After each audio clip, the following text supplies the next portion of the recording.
হরে কৃষ্ণ। শ্রাবণ মাসে যে সবুজ চুড়ি পরতে হবে সেটা কি আসলেই ট্রেন্ড নাকি তার কোনো শাস্ত্র ব্যাখ্যা আছে? চলুন জেনে নিই।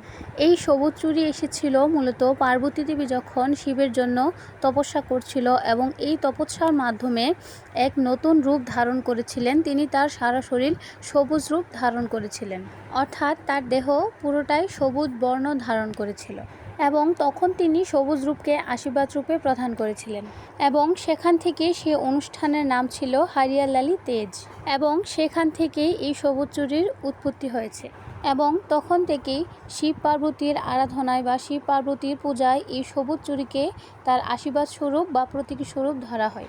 এছাড়াও ভবিষ্যৎ পুরাণে, জ্যোতিষশাস্ত্র, আয়ুর্বেদ শাস্ত্র, স্বাস্থ্যগত এবং বিভিন্ন বিষয়ে এই শ্রাবণ মাসে সবুজ রঙকে শুভ ধরা হয়।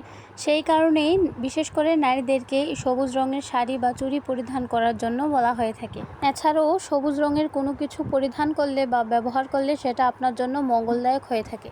এছাড়াও শাস্ত্রীয় কিছু ব্যাখ্যা আছে, এগুলো পরিধান করলে বা এগুলো ব্যবহার করলে আপনার দাম্পত্য জীবন সুখের হবে বা দাম্পত্য কলহ দূর হবে এবং আমাদের জ্ঞান বৃদ্ধি পাবে।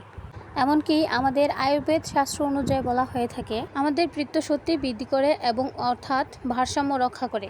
এবং শাস্ত্রীয় বিভিন্ন প্রকারে উল্লেখ করা আছে যে সবুজ রং আমাদের মানসিক শক্তিকে বৃদ্ধি করে এবং আমাদের চারপাশে যে নেগেটিভ শক্তি আছে সেগুলো আমাদের কাছ থেকে বিরত রাখতে সাহায্য করে। ঠিক এই কারণেই এই সময়ে মেয়েরা বিশেষ করে এই সবুজ চুড়ি ধারণ করে বা সবুজ পোশাক ধারণ করে। স্বামীর সুস্বাস্থ্য এবং দীর্ঘায়ু কামনায় তারা স্বামীর হাত থেকে এই সবুজ চুড়ি গ্রহণ করেন। এছাড়াও যারা অবিবাহিত আছেন তারা তাদের সুস্বামী কামনা করে বা তাদের মঙ্গলার্থে সেই চুড়ি ধারণ করতে পারেন। এবং সবুজ রং হচ্ছে বুধ গ্রহের জন্য অত্যন্ত শুভ, যেটা আমাদের জ্ঞান বৃদ্ধিতে সহায়তা করে এবং মন নিয়ন্ত্রণে ভূমিকা পালন করে। শ্রাবণ মাসে এটাকে বিশেষ করে উল্লেখ করা হয়েছে কারণ এই মাসে দেবী পার্বতী সবুজ রূপ ধারণ করেছিলেন, তার জন্য এটা একটি বেশি মাহাত্ম্যপূর্ণ। তো লাস্টে একটি কথা বলবো যে চুড়ি পরিধান করার আগে সোমবার অথবা শুক্রবার নির্ধারণ করতে হবে, কিন্তু এর আগে আপনি স্নান করে সাত্ত্বিক আহার করে তারপর সেই চুড়িগুলো পার্বতী অথবা শিবকে সমর্পণ করে তারপর সেই চুড়ি নিজে পরিধান করতে পারবেন। সকলেই ভালো থাকবেন। হরে কৃষ্ণ, জয় শিব শঙ্কর।